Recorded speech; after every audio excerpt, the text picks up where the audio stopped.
So the course was a Math 254 Statistical Methods course. And course content is sequential and gets progressively more difficult. So students don't do well in later weeks unless they have a minimum mastery of prior content. So how it's supposed to work and how the course is set up, it's based on if you've heard of TBL, it's a very formal structure, team-based learning. So how it's supposed to work is students are introduced new concepts at the beginning of the week.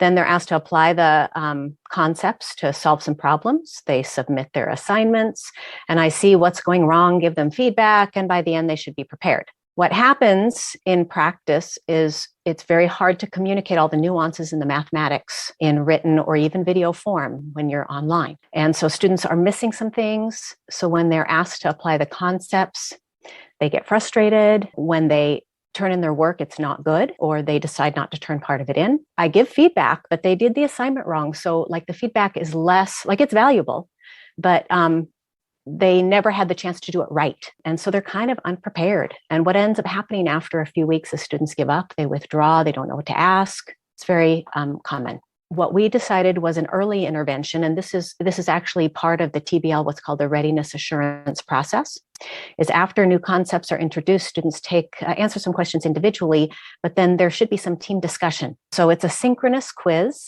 And why we chose a synchronous quiz for a fully online class is because that real-time interaction I can't stress how valuable it is, that they talk together and bring out common misconceptions and errors that a lot of them are having. They get to have that moment together so they can ask one another, wait, how did you do that? Or what's the right answer? And they build those connections. And the side effect, I didn't realize how large it would be. They really have a sense of belonging to the course. So here are some quotes. We interviewed some students last year. They appreciated having different explanations. They appreciated that they all saw that not everybody got it and they had a chance to work it out, and they appreciated the rapport. So some important logistics, the questions have to be aimed at misconceptions. Some of these have overlapped with some of what you have already said. They need immediate feedback.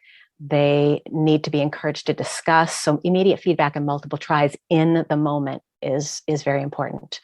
And flexibility, and the instructor assuming the burden of all the logistics. Like the quizzes are available. The students can even just get on their phone and see the quiz there, and they can they don't have to show video or anything. They can either chat or use audio. And small penalties. If you assign no points, they won't do it. If you assign small points, they get very engaged without getting too nervous. Early buy-in is important, to have synchronous sessions with students. Very important. When we do these, are very approachable. We always say that's a great question, whether we really think it is or not. It does not matter. The fact that they're asking makes it a great question. And then just stressing that somebody mentioned wiggle room. We have a wiggle room.